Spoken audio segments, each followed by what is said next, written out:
In order to improve your Facebook account security, remove old or unwanted emails. This ensures notifications are sent to the correct address.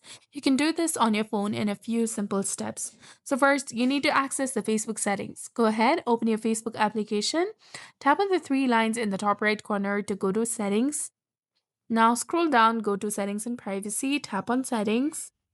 From the settings, you need to go ahead, open the Account Center, then go to Personal Details under the Account Settings option. You'll get the section of Contact Info. Tap on that.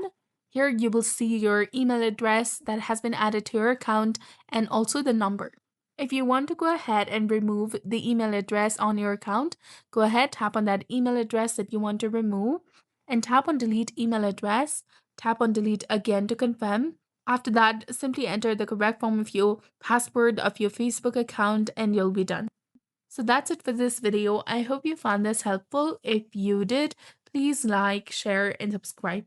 Thanks for watching. We'll see you again in the next one.